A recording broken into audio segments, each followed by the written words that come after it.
Hello dear students, हमारे YouTube channel में आपका बहुत बहुत स्वागत है। पिछली क्लास में हमने देखा था पोषक तत्वों के लिए परीक्षण, जिसमें हमने प्रोटीन के लिए, वसा के लिए, कार्बोहाइड्रेट के लिए, इस प्रकार से सारे पोषक तत्वों के लिए परीक्षण देखा था।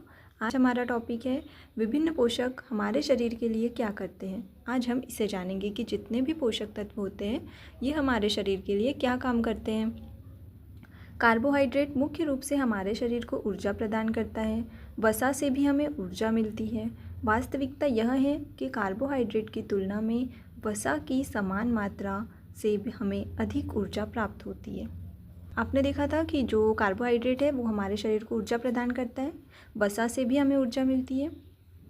लेकिन वास्तविकता यह होती है कि जो कार्बोहाइड्रेट है उसकी तुलना में जो वसा है वो हमें अधिक ऊर्जा, वसा से हमें अधिक ऊर्जा प्राप्त होती है। वसा और कार्बोहाइड्रेट युक्त भोजन को ऊर्जा देने वाला भोजन भी कहते हैं। वसा और जो कार्बोहाइड्रेट से युक्त भोजन होता है उस भोजन को हम ऊर्जा देने वाला भोजन भी कहते हैं। अब आगे देखते हैं, यहाँ आपको कार्बोहाइड्रेट के कुछ स्रोत दिए हुए हैं। जैसे कार्बोहाइड्रेट हमें कुछ इन स्रोतों से मिलता है,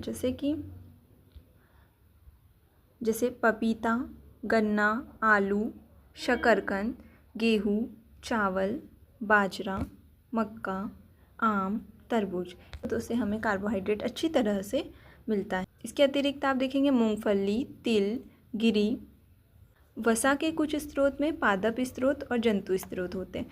पादप स्रोत किसे कहते हैं? जो हमें पेड़ पौधों से प्राप्त होता है, जैसे सूरजमुखी का तेल, सरसों का तेल, नारियल का तेल, सोयाबीन का तेल। तो ये हमें सारे पादपों से प्राप्त होता है। तथा इसी प्रकार दूसरा होता है आपका जंतु स्रोत।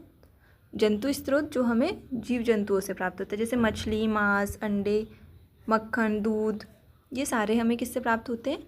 जंतुओं से। तो इसे हम कहेंगे जंतु स्रोत। इसके बाद आगे बात करते हैं प्रोटीन के कुछ स्रोत। अब हमारा नेक्स्ट है प्रोटीन के स्रोत। हमने वसा के स्रोत देखे, कार्बोहाइड्रेट के देखे, अब हमारा है प्रोटीन के स्रोत। प्रोटीन के भी कुछ स्रोत हैं, जो कुछ पादप स्रोत है और कुछ जंतु स्रोत हैं।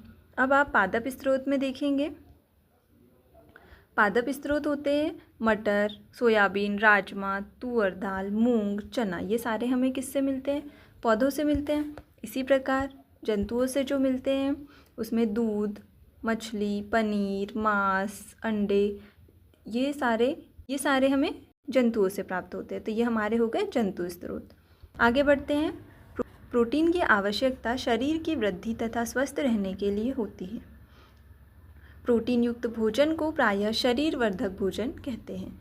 जो प्रोटीन से युक्त भोजन होता है उसे हम शरीर वर्धक भोजन भी कहते हैं। विटामिन रोगों से हमारे शरीर की रक्षा करते हैं। विटामिन हमारी आँख, अस्थियों, दांत और मसूड़ों को स्वस्थ रखने में भी सहायता करते हैं। विटामिन कई प्रकार के होते हैं जिन्हें अलग अलग नामों से जाना जाता है। अब विटामिन क्या होते हैं? हमारा जो शरीर होता है उसमें विटामिन की कमी से क्या होता है? हमारी आँखों पर इफ़ेक्ट पड़ता है, हमारी हड्डियों पर, हड्डियों पर इफ़ेक्ट पड़ता है, हमारे दांत कमज़ोर हो जाते हैं, मसूड़े, ये सारे कमज़ोर हो जाते हैं। जब विटामिन की कमी पूरी हो जाती है तो ये सारे हमारे शरीर को स्वस्थ रखने में भी सहायता करते हैं। अब विटामिन के कई प्रकार होते हैं जिन्हें अलग अलग नामों से जाना जाता है। इसमें से कुछ है vitamin A, vitamin B, vitamin C, vitamin D, vitamin E तथा विटामिन के, इनके नाम से भी जाना जाता है। विटामिनों के एक समूह को विटामिन बी कॉम्प्लेक्स कहते हैं। विटामिन का जो एक समूह ग्रुप बन जाता है उसे विटामिन बी कॉम्प्लेक्स कहते हैं। हमारे शरीर को सभी प्रकार के विटामिनों की अल्प मात्रा में आवश्यकता होती है। विटामिन ए हमारी त्वचा तथा आँखों को स्वस्थ रखता है। विटामिन बी बहुत से रोगों से लड़ने में हमारी मदद करता है। विटामिन डी हमारी अस्थियों और दांतों के लिए कैल्शियम का उपयोग करने में हमारे शरीर को सहायता करता है। विभिन्न विटामिनों से भरपूर भोजन चित्र 1.6 से चित्र 1.9 में दिखाए गए हैं। अब आप यहाँ देखिए 1.6, इस चित्र में आपको दिया है कि विटामिन ए की कमी को पूरा करने के लिए हमें पपीता, गाजर, आम, इन स्रोतों का सेवन करना चाहिए। इसी प्रकार विटामिन बी की कमी को पूरा करने के लिए हमें गेहूँ, चावल, यकृत, इन चीज़ों का सेवन करना चाहिए। इसके अतिरिक्त आगे देखते हैं विटामिन सी के लिए हमें नींबू, आंवला, मिर्च, अमरूद, टमाटर, संतरा ये सारे खाद्य पदार्थों का सेवन करना चाहिए।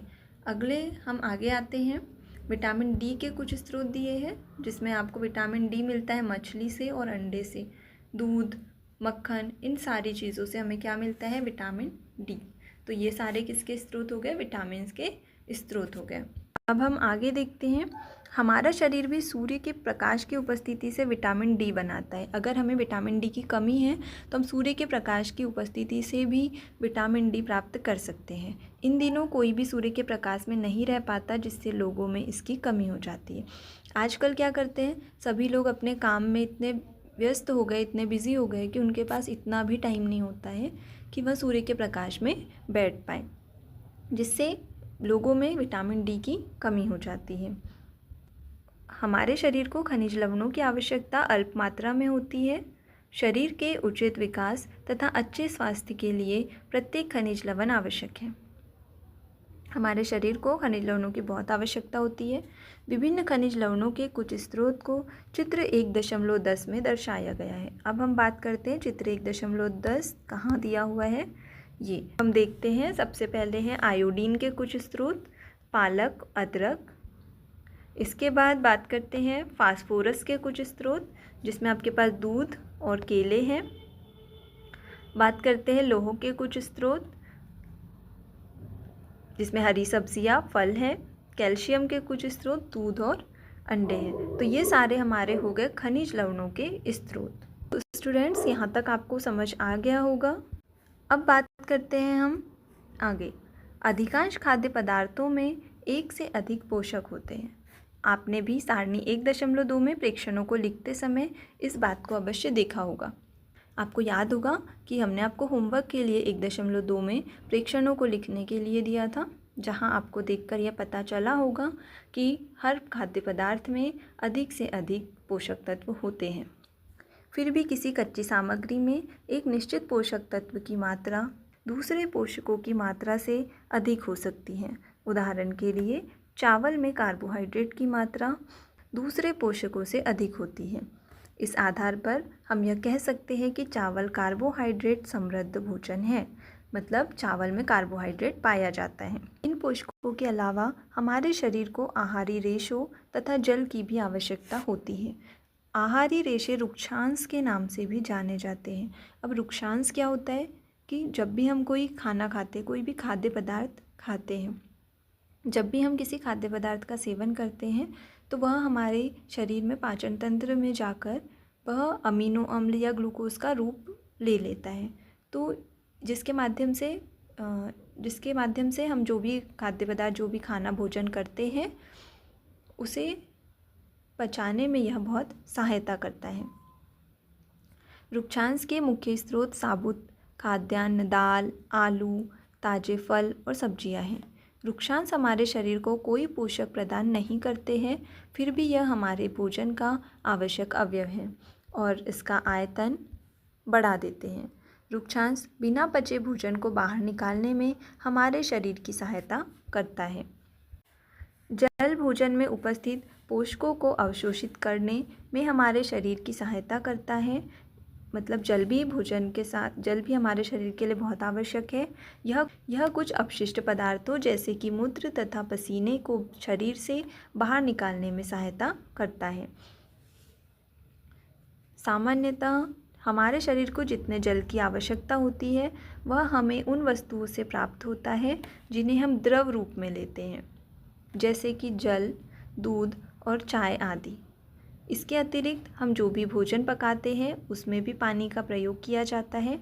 आइए देखें कि क्या कोई अन्य स्रोत हमारे शरीर को जल प्रदान करता है। आपको पता होगा कि हम जल को अनेक प्रकार से ग्रहण करते हैं। जैसे हम जो भोजन पकाते हैं उसमें भी पानी डालकर जल डालकर उस भोजन को कर सकते हैं।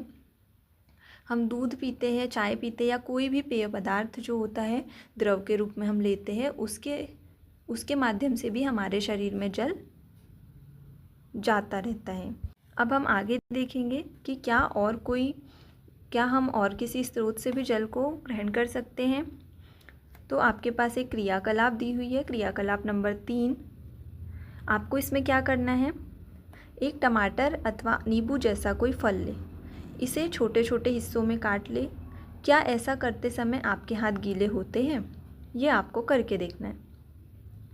जब भी आपके घर में किसी फल या सब्जी को काटा, छीला या मसला जाता है, तब ध्यानपूर्वक उसका निरीक्षण करें।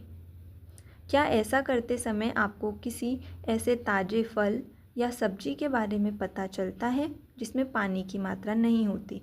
आप अपने घर में किसी भी फल या सब्जी को काटे, छीले, लेकिन उसे ध्यान से देखें, उसका निरीक्षण करें कि क्या आपको उसे काटते समय ऐसा कोई फल या सब्जी आपको आज तक दिखी जिसमें पानी की मात्रा नहीं होती। हम देखते हैं कि कई खाद्य पदार्थों में जल होता है। कुछ सीमा तक हमारे शरीर के लिए आवश्यक जल की पूर्ति इसी जल से हो जाती है। इसके अतिरिक्त कई खाद्य पदार्थों को पकाते समय हम उसमें जल डालते हैं। हमारे शरीर में कुछ सीमा तक जल की पूर्ति तो इन्हीं खाद्य पदार्थों से हो जाती है, जो हम सब्जियां, जो भोजन पकाते हैं उसी के माध्यम से। अब हमारा अगला टॉपिक है संतुलित आहार। अब बात करते हैं संतुलित आहार की। संतुलित आहार क्या होते हैं तो देखते हैं। सामान्यतः पूरे दिन में जो कुछ भी हम खाते हैं उसे आहार कहते हैं। हमारे शरीर की वृद्धि और अच्छे स्वास्थ्य को बनाए रखने के लिए हमारे आहार में वे सभी पोषक तत्व उचित मात्रा में होने चाहिए जिनकी हमारे शरीर को आवश्यकता होती है। हमारे शरीर को की वृद्धि होने के लिए, अच्छे स्वास्थ्य के लिए हमारे भोजन में उन पोषक तत्वों का होना अनिवार्य होना चाहिए जिसकी हमारे शरीर को आवश्यकता होती है। कोई भी पोषक तत्व न आवश्यकता से अधिक हो न ही कम हो। हमारे आहार में पर्याप्त मात्रा में रुक्षांश तथा जल भी होना चाहिए। इस प्रकार के आहार को संतुलित आहार कहते हैं। क्या आप सोचते हैं कि प्रत्येक आयु वर्ग के लोगों को एक ही प्रकार के आहार की आवश्यकता होती है? क्या आपने ऐसा सोचा है कि हर एज का मतलब हर आयु के जो भी लोग होंगे सब एक ही प्रकार का भोजन करते हैं? क्या आप यह भी सोचते हैं कि हमारा संतुलित आहार हमारे शारीरिक कार्य पर निर्भर करता है कि हम जिस प्रकार का कार्य कर रहे हैं उसके अनुसार हमें भोजन करना चाहिए? एक सप्ताह की अवधि में आप जो भी खाते हैं उसका एक चार्ट तैयार कीजिए। जांच कीजिए कि प्रतिदिन जो भोजन आप करते हैं क्या उसमें सभी पोषक तत्व उपस्थित है। दालें, मूंगफली, सोयाबीन, अंकुरित बीज, मूंग व चना, किण्वित भोजन, आटे का मिश्रण, किण्वित भोजन, दक्षिण भारतीय भोजन जैसे इडली, आटे का मिश्रण, मिस्सी रोटी, थेपला, अनाज व दालों से बना, केला, पालक, सत्तू, गुड़, उपलब्ध सब्जियां तथा इसी प्रकार के अन्य भोजन कई पोषक उपलब्ध कराते हैं। इसीलिए कोई व्यक्ति अल्प व्यय में भी संतुलित आहार खा सकता है। ये सारी चीज़ें हमें हर प्रकार से पोषक उपलब्ध कराते हैं। तो इसे कम अल्प आय वाला, अल्प व्यय वाला, जो बहुत कम खर्च करता है, ऐसे व्यक्ति भी इस संतुलित आहार को खा सकते हैं। उचित प्रकार का भोजन करना ही पर्याप्त नहीं है, इसे उचित तरीके से पकाना भी चाहिए ताकि इसके पोषक तत्व नष्ट न हों। क्या आप जानते हैं कि पकाते समय कुछ पोषक नष्ट हो जाते हैं?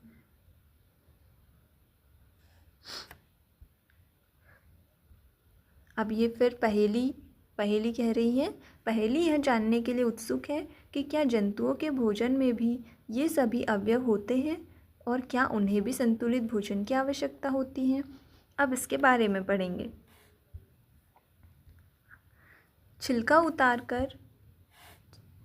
उतारकर यदि सब्जियों और फलों को धोया जाता है तो यह संभव है कि उनके कुछ विटामिन नष्ट हो जाए।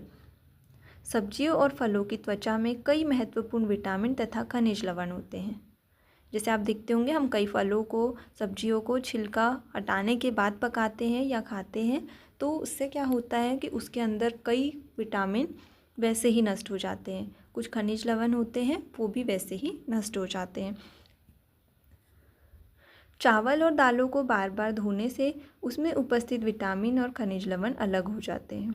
अब आगे देखते हैं।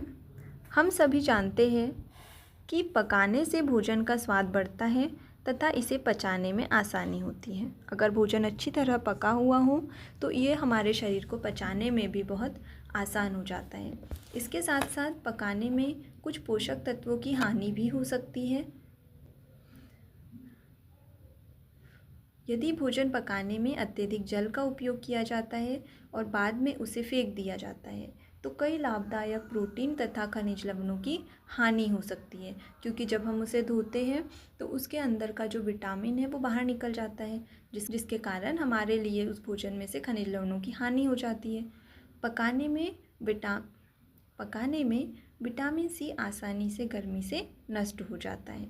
क्या यह उचित नहीं होगा कि हम अपने आहार में फल और कच्ची सब्जियों को सम्मिलित करें? बूझों ने सोचा कि हर समय वसायुक्त खाना ही सर्वोत्तम भोजन है। एक कटोरी कार्बोहाइड्रेट युक्त भोजन की अपेक्षा एक कटोरी वसायुक्त भोजन अधिक ऊर्जा देगा। क्या ऐसा नहीं होता? अतः उसने तली हुई चीज़ें, समोसा, पूरी, मलाई, रबड़ी, पेड़ा आदि प्रचुर वसायुक्त भोजन ही खाया और इसके अलावा कुछ नहीं खाया। क्या आप सोचते हैं कि वह ठीक था? निसंदेह नहीं।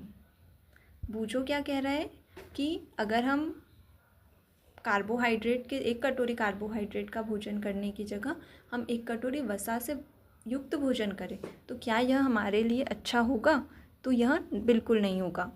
क्यों नहीं होगा? इतना अधिक वसायुक्त भोजन खाना हमारे लिए बहुत हानिकारक हो सकता है। हमारे भोजन में वसा की मात्रा अत्यधिक मोटापे का कारण बनती है, इसलिए हमें अत्यधिक वसा युक्त भोजन भी नहीं करना चाहिए। अब हम इसके बाद बात करते हैं अभावजन्य रोग। अब अभावजन्य रोग क्या होते हैं? अब रोग तो आपको पता ही होंगे। रोग क्या होते हैं जो हमारे शरीर में उत्पन्न हो जाते। अब बात करते हैं अभावजन्य रोग। एक व्यक्ति खाने के लिए पर्याप्त भोजन पा रहा है, लेकिन कभी कभी उसके भोजन में किसी विशेष पोषक की कमी हो जाती है। यदि यह कमी लंबी अवधि तक रहती है तो वह व्यक्ति उसके अभाव से ग्रसित हो सकता है। एक या अधिक पोषक तत्वों का अभाव हमारे शरीर में रोग तथा विकृतियां उत्पन्न कर सकता है। वे रोग जो लंबी अवधि तक पोषकों के अभाव के कारण होते हैं उसे हम अभावजन्य रोग कहते हैं। अभावजन्य रोग क्या होते हैं?